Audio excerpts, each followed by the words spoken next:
Hi everyone, this is Michael. Just giving an update on the 2003 Jaguar XJ8 Vanden Plas. I started my odyssey with this car probably about 3 years ago, maybe even 3.5 years ago. And I believe I've been given updates on what's been going on with the car. Um, I mean, so far so good. This car has been, I would say, mostly trouble-free. The only issue I had with it at one time was it did start to overheat. It turned out that there was a hose, I think it was a lower radiator hose, and there was a plastic um, overfill tank that had to be replaced. And then at the same time, we replaced the thermostat as well. And that seemed to solve this problem. It had me stumped for a while because we couldn't figure out what it was. Um, we wondered if, at some point, we wondered if it was a head gasket, but no, it turned out not to be that. That repair cost me about 700 bucks. Mostly the parts were cheap. It was just having to troubleshoot exactly what it was. But I'm happy we got it fixed because once we did, this car has been running pretty good. The only other thing that's happened, which is, you know, not my fault, I was running in traffic a couple of weeks, well, sometime in June, and someone just decided to run into me. And so you have this dent at the back of the car, which I'm trying to figure out how to get that fixed. I've had several suggestions from replacing the entire trunk uh, to just taking it to a body shop and seeing if they can do something about, I guess, pulling this out. So I don't know. I don't know. I'm still figuring out what to do.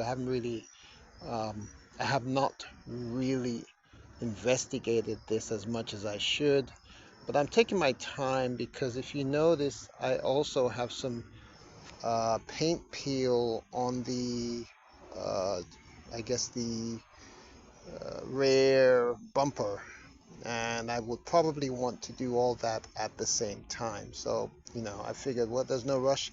I get it all done at the same time. When I also had the left rear turning signal, you know, lamp cracked as well during when the car got hit. So I have to replace that as well. I've seen them on eBay. Nothing, no, not a big deal. I can get those. I anticipate that I can get this fixed. I just want it done well, so I'm taking my time. Otherwise, what else with this car? I probably didn't do a good job of disguising my plate numbers. That's just habit. Oh yeah. Oh, and then when I got hit, I now have a slight, like opening here, which I don't like. These are steel bodies, so when you get a hit on them, it's unforgiving. Otherwise, body's straight. Paintwork is still, I guess, fairly okay. Um, I do sometimes find some slight uh, discoloration that might be due to age. I try to keep it inside. I used to keep it outside. Now I try to keep it inside my garage, just to see if I can, preserve it. Some I wash it pretty much maybe every 2 weeks. I use it. I use it mostly over the weekends or Fridays, and when I do run it, I run it hard, meaning that this is a car that likes to be driven, and when you drive it, it responds. And so when I do drive this lusty V8, I try and I move it. Let's just say that I do move this car, you know. Um, but so far it looks great. I mean, I love, like taking videos of it like this, where just to get a nice look. Look at that beautiful long hood with the leaper up front. This thing just looks classy. I'll say this though, and let's, you know, I'm not sure if I mentioned it in my last video, but I do think the build quality is pretty uneven in the sense that some parts of the car feel as solid as a Volvo or Mercedes S-Class, that old, um, late 90s model that was just a tank. Some parts of the build quality feel as good, and then some parts are just not that good. And I'll give you an example. Um, excuse me. This started coming off. Just, one day. This is the, that holds the sunglass thing. It just fell off. It just fell off because it just was so weak in terms of, not sure if it was stitching or whatever bonded it together was terrible. It came off while I was on a road trip, and I just had to do this, guys. I know it's tacky, but I had to glue it together just so I could, not have the whole thing was falling down, which included this light enclosure. And I was worried that if I kept it like that, so this is what I did. I had to, I glued it together, and I'm trying to get it fixed. Another thing that happened was, when I got hit, my son, this whole enclosure here, I'm not sure if you guys can see this, well, the cloth had started coming off. And then now, the sunroof closes fine. It operates really well. But now I've got this thing here that just, it's a bit weird. It's half in, half out. I've got this little enclosure here. And I do have a leak when it rains hard. Um, so that tells me that I'm missing some seals or whatever. But the sunroof itself operates excellent. The other thing that happened is my door. One day I was trying to open the door and the cable snapped. So I can no longer open this from the inside. I've got to roll the windows down and open my driver's side door from the outside. So it's little stuff, but it's just stuff that you won't see on a, I have an Avalon, I've had a LS 400, LS 430. I just haven't seen these things break like that on those cars. Having said that, this car is quite well put together. But again, I have to come back to build quality. When I'm driving nowadays, I'm hearing quite a lot of squeaks and rattles. And that's a bit discomforting.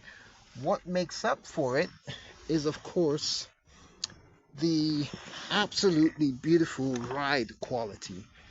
And I don't have the best. I know my suspension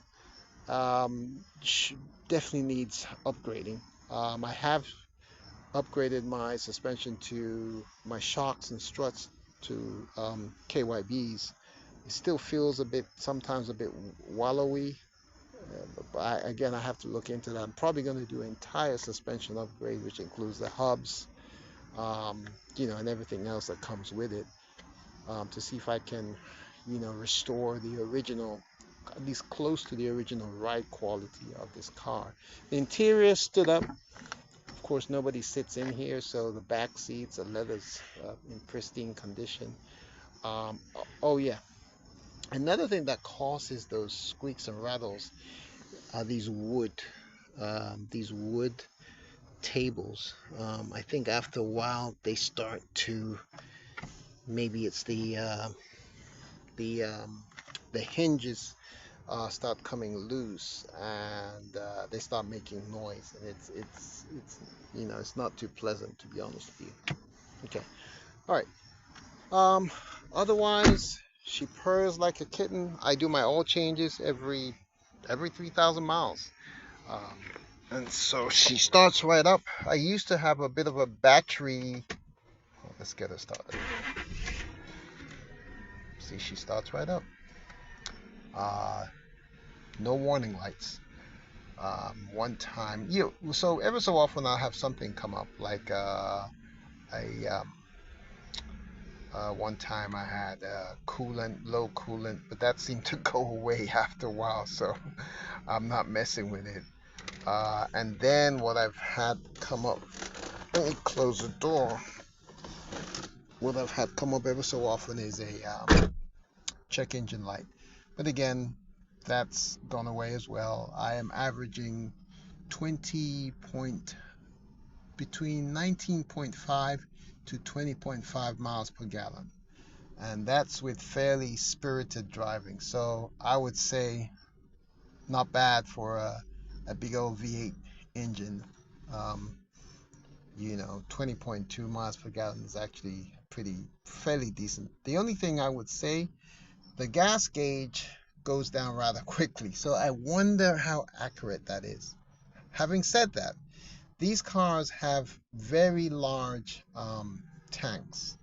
And so my suspicion is that if I fill this tank up uh, to full, I suspect that it won't go down that quickly because they do have quite large tanks. So I will say that yes, I am averaging about 20.5 miles per gallon. Most of what I drive is, I would say 70% highway driving and maybe 30% in town. When you're in town in traffic, the engine bay can get rather hot.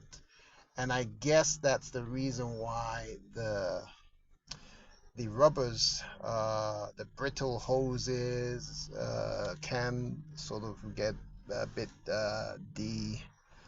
how should I put it now? Degrade. They can degrade rather quickly. This is an engine that does generate quite a bit of heat, which is why I really think it's preferred as a road car on the highway mostly rather than in traffic. I live in the DC DMV area, and then I do not like to drive this car in traffic because I can feel the heat. Air conditioning works great so far. I just did a Freon recharge a couple of weeks ago, so yeah, she's doing quite well. She's lovely to drive. My transmission stood up. I have not done a transmission refill since I've had this car. I'm a bit wary. I don't want to mess anything up. I should do, because I know these transmissions have a reputation for not being the most robust. This is not an XJR that has a more robust transmission. This has the regular transmission, which is when it's running right now, it's as smooth as anything. And I might just stick with that. However, as I do the upgrades and put more money into the car, I was not intending to, but I think I will, because she's been fairly good to me. I think I will go ahead and do a transmission service, not a flush, but a drain, a refill, and just keep it going like that. But so far so good. I'm enjoying the 2003 XJ. I do think if you're buying one, definitely see, gotta open it up again.